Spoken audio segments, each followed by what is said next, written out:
Okay, एक बार देख लो question number 11 हम लोग एक बार पढ़ भी लेते हैं. The students of a Vidyalaya were asked to participate in a competition for making and decorating pen holders in the shape of a cylinder. Pen holder का शेप सिलेंडर है, तो मेन टॉपिक है शेप, और क्या बना रहा है वो मैटर नहीं करता. तो यहाँ पे एक सिलेंड्रिकल शेप का पेन होल्डर है, एंड इसको कार्डबोर्ड से बनाया जाएगा. मटेरियल देख लो, कार्डबोर्ड यूज किया जाएगा. Each pen holder was to be of radius 3 centimetre, pen holder का रेडियस एंड हाइट 10.5. तो ये डिटेल्स है सिलेंडर का. The Vidyalaya was to supply the competitors with cardboard. विद्यालय कंपटीटर्स को कार्डबोर्ड प्रोवाइड कराएगा ताकि वो पेन होल्डर को बना सके. टोटल कंपटीटर 35 है, 35 कंपटीटर्स है. तो इसका मतलब हर एक कंपटीटर अगर एक एक पेन होल्डर बनाता है तो टोटल 35 पेन होल्डर्स बनेंगे. How much cardboard was required to be bought for the competition. तो कितना कार्डबोर्ड खरीदना पड़ेगा. ठीक है, तो पहले हम यहाँ पर देखो, यहाँ पे शेप सिलेंड्रिकल है पेन होल्डर का. तो मैं एक बार आपको फॉर्मेट में ही दिखाता हूं. देखो, हियर हियर सॉरी,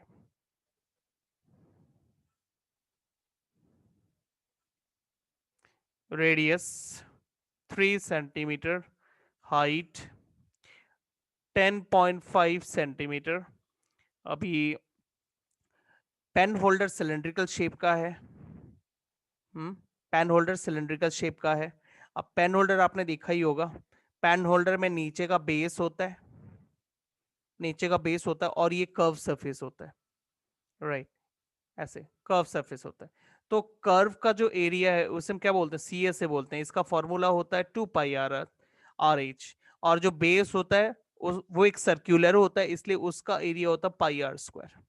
तो हम इन दोनों एरिया को प्लस करने पर हमें पेन होल्डर का सरफेस एरिया पता लगेगा. तो हम यहाँ स्टेटमेंट लिखेंगे, surface area of each pen holder. Okay, इसमें आप कर्व सरफेस एरिया का फॉर्मूला लगाओ और बेस का लगाओ. ओके, दोनों का फॉर्मूला यहां टुगेदरली लगाओ, लगा के इनमें से कॉमन लो.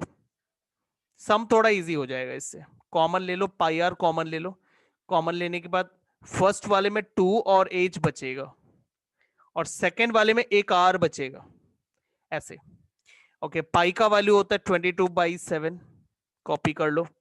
रेडियस 3 है, यहां आप देख सकते हो रेडियस, रेडियस 3 है. उसके बाद 2h हाइट, हाइट 10.5 है, प्लस रेडियस, रेडियस 3. ठीक है, अच्छा. अब 22/7 इंटू 3 अगर आप कर लेते हो तो आपको मिलेगा 66/7. ओके, उसके बाद इनको कैलकुलेट कर लेते हैं. 2 इंटू 10.5 होता है, कितना होता है भाई, 21. राइट, 21. 2 इंटू 10.5 21, एंड प्लस 3 कर दो उसके साथ. प्लस 3 करो, कितने आएंगे प्लस 3 करने पर? 24. 24. तो डायरेक्ट लिख लेता हूँ 24. कैंसिलेशन तो नहीं हो रहा. तो मल्टीप्लाई कर सकते हैं, मल्टीप्लाई कर देते हैं इसको. तो 24 और 66, 6 4 24, 6 2 12 14, और फिर से 6 से करोगे तो सेम रिजल्ट आएगा. तो सीधा 1584 ये आउटकम आ रहा है. कॉपी कर लेते हैं इसे, 1584/7. अच्छा, इतना सेंटीमीटर स्क्वायर ये हमने निकाला है ईच पेन होल्डर, लेकिन यहाँ टोटल कंपटीटर्स है 35. अभी एक पेन होल्डर में अगर इतना कार्डबोर्ड लगेगा तो 35 पेन होल्डर के लिए इसका 35 टाइम्स कार्डबोर्ड लगेगा. तो हम यहाँ निकालेंगे area of cardboard for 35 competitors. Okay, area of cardboard लिख लो. Therefore area of cardboard for 35 competitors.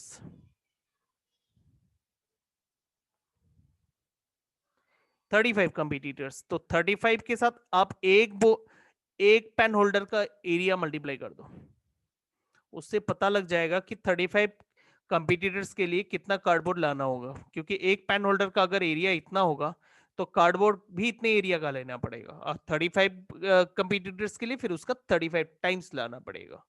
अच्छा 7 5 सर कैंसलेशन कर दो, और फिर 5 के साथ आप इससे मल्टीप्लाई करो, कितने आते हैं? 7920। 7920। चेक कर लो ना एक बार पीछे आंसर, चेक करके देखो कितने आ हाँ रहे हैं। सर सर करेक्ट राइट है। यही है। ठीक है, तो सम पता है क्यों इजी हो गया आपका? तब थोड़ा सा हार्ड लग रहा था आपका, आपका कैलकुलेशन भी आपको थोड़ा सा टफ लग रहा था, आपने बीच में छोड़ दिया था। इसका रीजन है आपने डिस्ट्रीब्यूटिव प्रॉपर्टी नहीं किया। सम इजी इसलिए हो गया क्योंकि हमने डिस्ट्रीब्यूटिव प्रॉपर्टी किया। तो जब भी आप सम करोगे, मैंने आपको शुरू में भी बोला था कि जब आप सम करोगे, पहला नंबर 1 आप सारे शेप्स का एरिया एक साथ लिखो। जैसे कि मैंने यहाँ पे कर्व सरफेस एरिया और बेस एरिया दोनों को मैंने कंबाइन करके लिखा, इधर देखो ये कर्व एरिया है और ये बेस एरिया। साथ में सेकंड है कि इसमें डिस्ट्रीब्यूटिव प्रॉपर्टी अप्लाई किया, मतलब कॉमन लेना। तो यहाँ पे हमने कॉमन भी लिया, और कॉमन लेने के बाद फिर वैल्यू डाला। तो ये जरूरी होता है, फॉर्मूला लिखने के बाद जितना भी पॉसिबल कैलकुलेशन होता है बिटवीन द फॉर्मूलाज वो पहले कर लो, वैल्यू आप बाद में डालो। ठीक है, ऐसा करोगे तो सम थोड़ा इजी हो जाता है। सर हाँ बोलो। सर मैंने सर ये दूसरा काम से किया है तो भी मेरा। चलो नेक्स्ट क्वेश्चन देखते हैं, number 8। In a water heater system, water heating system, there is a cylindrical pipe of length 28 meter and diameter 5 centimeter. Okay तो एक पाइप है हीटिंग वाटर सिस्टम में, तो उस पाइप से हीट रेडिएट होता है। वो पाइप सिलेंड्रिकल शेप का है। उस पाइप का जो लेंथ है ना वो 28 मीटर है। मतलब मान लो मैं एक पाइप बनाता हूं ऐसे, ठीक है, इस तरह, ये मान लो ये सिलेंड्रिकल शेप का एक पाइप है, ठीक है, ये ऐसे टाइप का एक सिलेंड्रिकल पाइप है।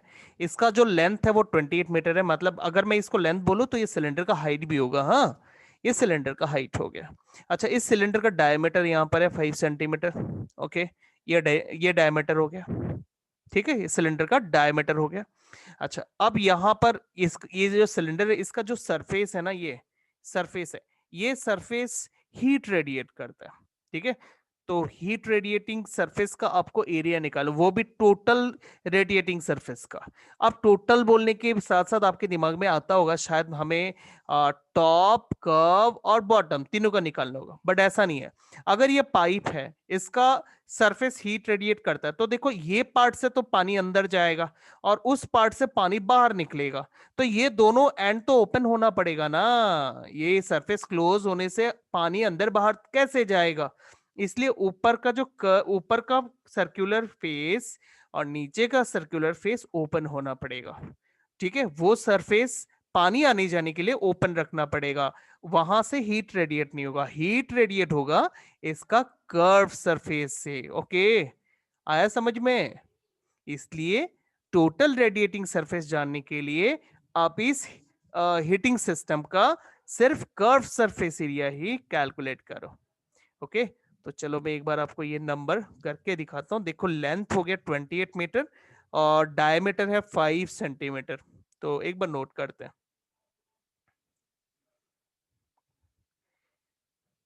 क्वेश्चन नंबर 8, क्वेश्चन नंबर 8, हमारे पास लेंथ ऑफ द पाइप है, सिलेंड्रिकल पाइप, लेंथ को हम हाइट बोलेंगे।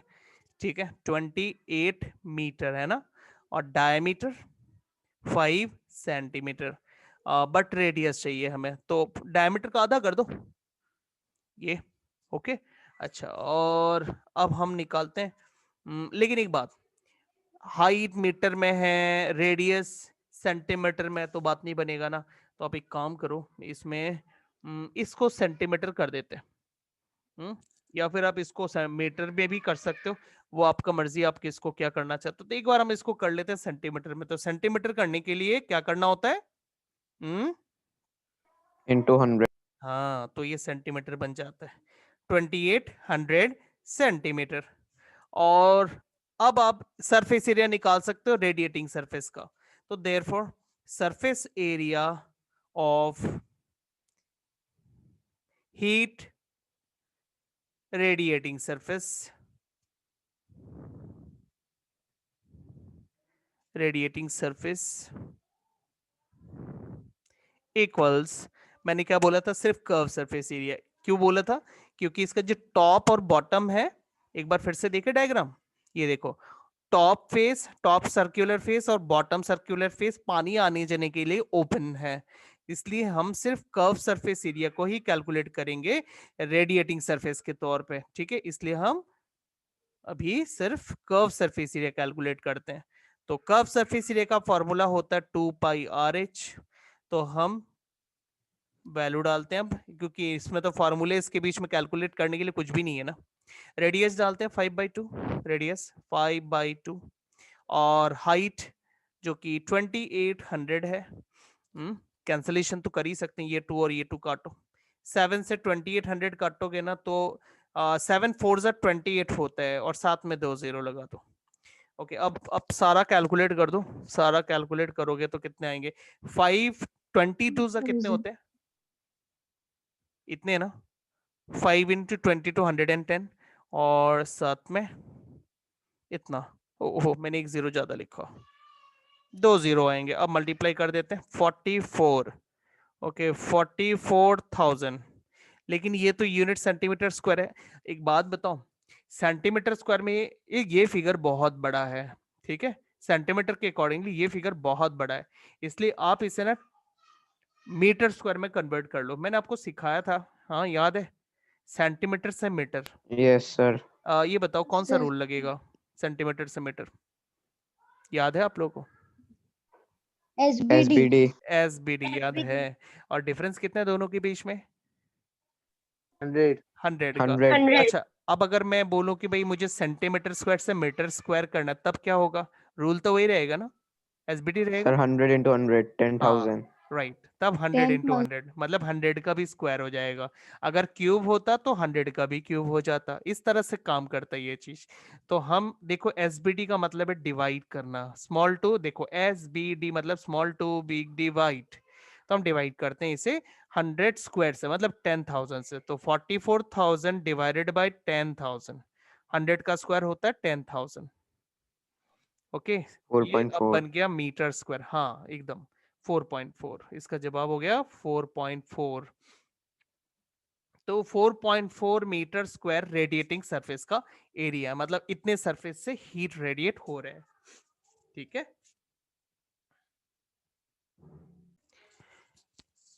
इसको करने का दूसरा तरीका है कि आप इसको, ये जो हाइट है ना, इसको मीटर में रहने दो, हाइट को मीटर में रहने दो, और जो रेडियस है उसको सेंटीमीटर में करो। अब आप देखो, सेंटीमीटर से मीटर से सेंटीमीटर अगर करना होगा ना, तो डिवाइड का रूल है, तो आप इसे डिवाइड कर दो, तो क्या बन जाएगा? 5/2 इंटू 100, नीचे 100 लग जाएगा, तब यह मीटर बन जाएगा, ठीक है। और फिर आप इसको अप्लाई कर दो, उसको मीटर में रहने दो, ये दूसरा तरीका है। तो क्या होगा, डायरेक्ट आपको रिजल्ट मीटर स्क्वायर में ही मिलेगा, सेंटीमीटर का कोई झंझट ही नहीं आएगा, फिर सेंटीमीटर स्क्वायर को कन्वर्ट करने का जरूरत नहीं है। तो ये दूसरा तरीका है, वैसे कर सकते हो आप, ठीक है। मतलब हाइट भी मीटर में है और रेडियस भी मीटर में है, फिर आप इस वैल्यूज को अप्लाई कर दो, ठीक है, ऐसे कर दो, कोई दिक्कत नहीं है। चलो नेक्स्ट क्वेश्चन देखते हैं, क्वेश्चन नंबर 9, ठीक है, क्वेश्चन नंबर 9 हम देख लेते हैं।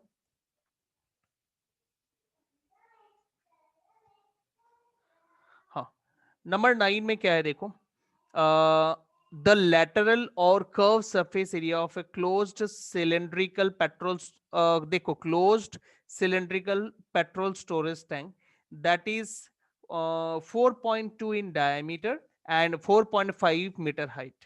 ओके, ध्यान दो, यहाँ पे पेट्रोल स्टोरेज टैंक है, ये क्लोज्ड है, लेकिन फिर भी आपसे ना कर्व पूछा गया है, इसलिए आप है ना सीएसए का ही फॉर्मूला लगाना, 2πRh।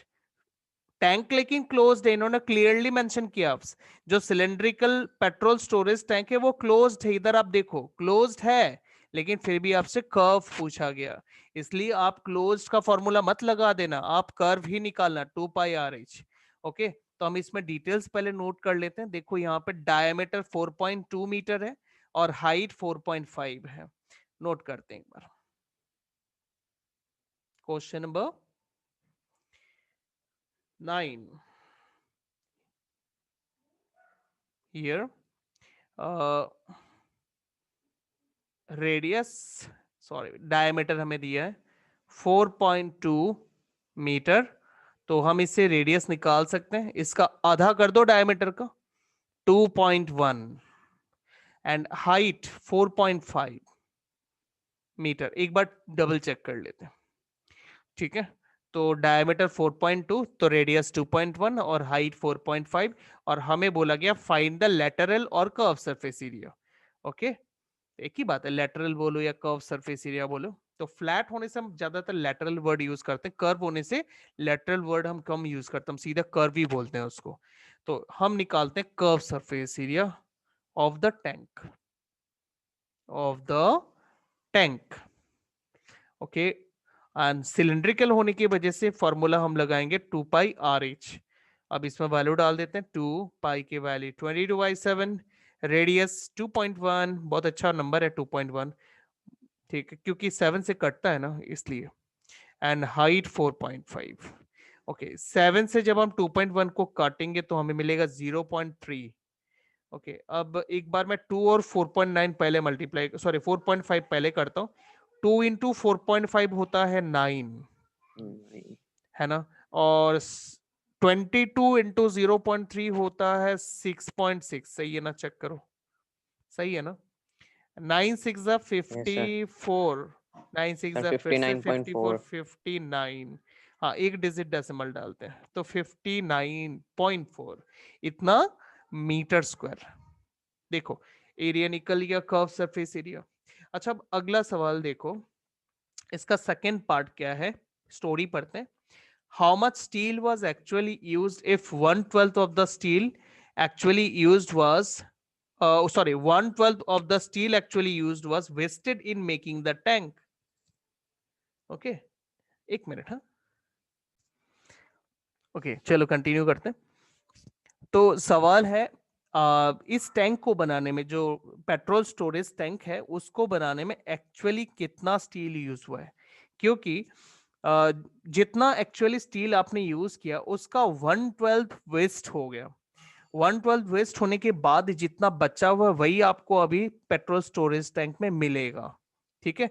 आप इसको ऐसे समझ सकते हो, जब भी मान लो स्टील शीट को लाया जाता है और उसको कटिंग करके एक पेट्रोल स्टोरेज टैंक को बनाया जाता है, तो कटिंग के दौरान कुछ ना कुछ तो स्टील वेस्ट होता होगा ना।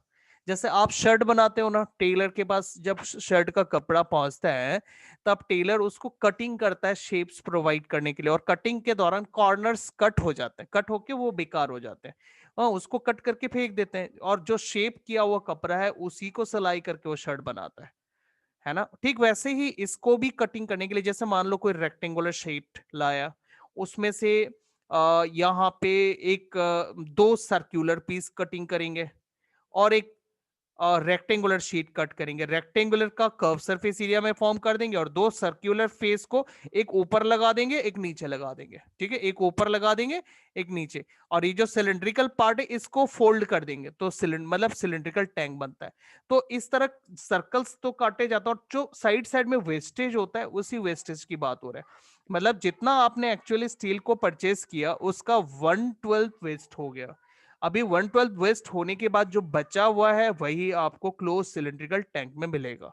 ओके, तो अगर मैं एक बार पता लगाना चाहता हूं कि अभी क्लोज सिलिंड्रिकल टैंक में कितना स्टील है, तो मुझे इस क्लोज सिलिंड्रिकल टैंक का टोटल सरफेस एरिया कैलकुलेट करना पड़ेगा, तभी मैं जान पाऊंगा कि टैंक बनने के बाद स्टील कितना बचा हुआ है, मतलब वेस्ट होने के बाद, वेस्ट होने के बाद अभी टैंक में कितना बाकी है, स्टील अभी कितना मौजूद है, इसका पता अगर मुझे लगाना है तो मुझे उस टैंक का टोटल सरफेस एरिया पता लगाना पड़ेगा, ठीक है। लेकिन फिर भी एक बात है, ये total surface area after wastage है, मतलब वेस्ट होने के बाद का पार्ट है, मतलब ये रिमेनिंग पार्ट है। तो फिर रिमेनिंग पार्ट और वेस्टेज वाला पार्ट, दोनों पार्ट मिला के हम बोल सकते हैं जो एक्चुअली स्टील परचेस किया गया था। तो इस हमको करना कैसे, सुनो। आप शुरू में जो वेस्टेज वाला पार्ट है ना, सॉरी एक्चुअली जो स्टील आपने परचेस किया उसको एक्स ले लो, ऐसे स्टेटमेंट लिखो, मैं बताता हूं आपको।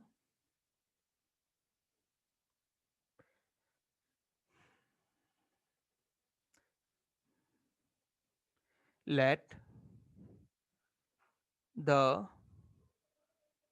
steel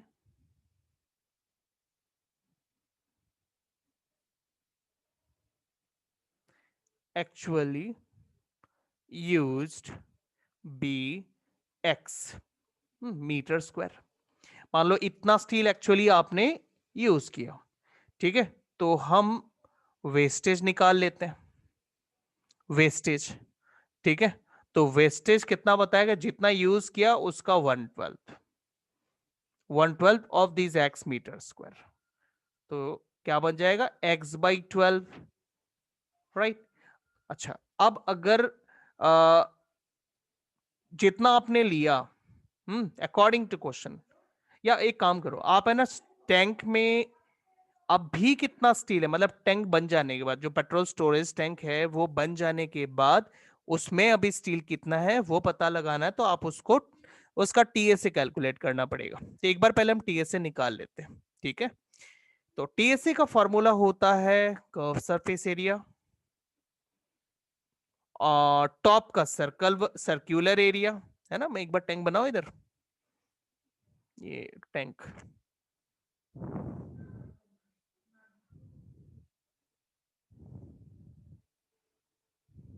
ये टैंक है। तो ये ऊपर एक सर्कल है, नीचे भी तो एक सर्कल है ना, तो सर्कल का एरिया तो पाई आर स्क्वायर होता है, नीचे भी एक सर्कल है तो एक और पाई आर स्क्वायर। तो कितना हो गया, दो पाई आर स्क्वायर से 2 पाई आर स्क्वायर। आप फॉर्मूलेस को सिंप्लीफाई करो, मतलब आप दोनों में से जो भी कॉमन ले सकते हो ले लो, 2 पाई आर कॉमन ले सकते हैं। तो 2 पाई आर कॉमन लेने के बाद फर्स्ट वाले में एच बचेगा, सेकेंड वाले में एक रेडियस बचेगा। अगर आपको टोटल सरफेस एरिया का फॉर्मूला डायरेक्ट पता तो इतना मत करो, आप डायरेक्ट फॉर्मूला आप लिख दो, ओके, फॉर्मूला लिख दो डायरेक्ट। अच्छा, मैंने टोटल सरफेस एरिया क्यों कैलकुलेट किया पता है, जो एक्चुअली आपने खरीदा, मतलब एक्स मैं रफली कर रहा हूं एक बार, जितना एक्चुअली आपने खरीदा उसमें से जो वेस्टेज वाला पार्ट है अगर मैं माइनस कर दूं, तो मेरे पास जो बचेगा वो उसी से तो टैंक बनाएंगे ना, और टैंक में अभी कितना मौजूद है, जितना भी मौजूद है हम उसे टीएस से बोलते हैं, राइट। तो ये अपने आप में एक इक्वेशन बन रहा है, क्योंकि कोई भी वेरिएबल का वैल्यू अगर आपको निकालना है तो इक्वेशन आपको बनाना ही पड़ेगा। तो देखो ये एक इक्वेशन बन रहा है, हम इस इक्वेशन को जब सॉल्व करेंगे हमें एक्स पता लग जाएगा, ओके। तो ये एक बार टीएस हम कैलकुलेट कर लेते हैं, 2 पाई का वैल्यू एंड रेडियस, रेडियस कितना है, एक बार देख ले, हाँ ये 2.1 था ना,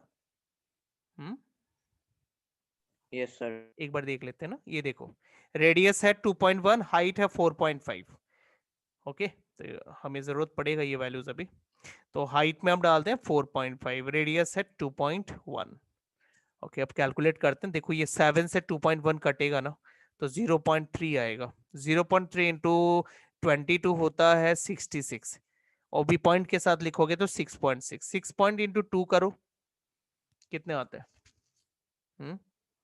132, मतलब 13.2, राइट। हाँ आप कंफर्म करना, अगर गलत हो तो बताना। तो ये ऐड कर देते हैं, कितना आएगा 66, यहाँ भी आ रहा है 66, मतलब 6.6। अब 6.6 को 13.2 से कैलकुलेट कर देते हैं। एक बार रुको, नहीं करेंगे मल्टीप्लाई, क्योंकि जितना हो सके मल्टीप्लाई कम ही करना चाहिए, तो इसे एक बार इतना ही छोड़ देते हैं, ठीक है। 13.2 इंटू 16.6 में छोड़ देते हैं, और फिर हम इस इक्वेशन में जाते हैं। According to question, area of sheet actually used minus wastage equals total surface area, मतलब 13.2 इंटू 6.6, ठीक है। यहां तक किसी को कोई डाउट, कोई भी डाउट, ठीक है, फिर आगे कैलकुलेट करते, ओके। अगर डाउट नहीं है, समझ गए ना, एक्चुअली जितना स्टील खरीदा गया उसमें से 1/12 अगर वेस्टेज हो जाता है, तो आप अगर उस वेस्टेज को हटा देते हो तो आपको पता लगेगा कि कितना स्टील अभी बाकी है, एंड जो स्टील बाकी रहेगा उसी से हम टैंक को बनाएंगे, और वो टैंक में अभी कितना बाकी है उसका पता लगाने के लिए हमें टोटल सरफेस एरिया कैलकुलेट करना पड़ा, ठीक है। टैंक में कितना स्टील है वो टोटल सरफेस एरिया से ही पता लगेगा, ठीक है। तो अब हम इसे सॉल्व करते हैं, एलसीएम करो 12, सो यहाँ आएगा 12x माइनस इधर x है इक्वल्स 13.2 इंटू 6.6। अच्छा, यहां बन गया 11x बाई 12 इक्वल्स 13.2 इंटू 6.6। अभी 11 बाई 12 को राइट साइड शिफ्ट करो, ट्रांसपोज करो, इसे बोलते हैं ट्रांसपोज करना। 13.2 into 6.6 into 11 by 2 right side जाएगा तो 12 बाई 11 हो जाएगा, मतलब रेसिप्रोकल हो गया। देखो 11 बाई 12, 12 बाई 11। अब आप कैंसलेशन कर सकते हो, 11 से 6.6 कैंसिल कर दो, कितने आएंगे? 0.6। 0.6 हाँ, अब 0.6, 13.2 और ये सारे नंबर्स आप मल्टीप्लाई कर दो आपस में, कितने आएंगे देखो मल्टीप्लाई करके।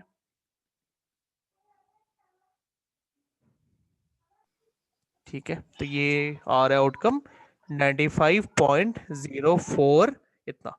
और x क्या था? एक्चुअली स्टील जितना परचेस किया गया था उतना था। तो देयरफॉर एरिया ऑफ स्टील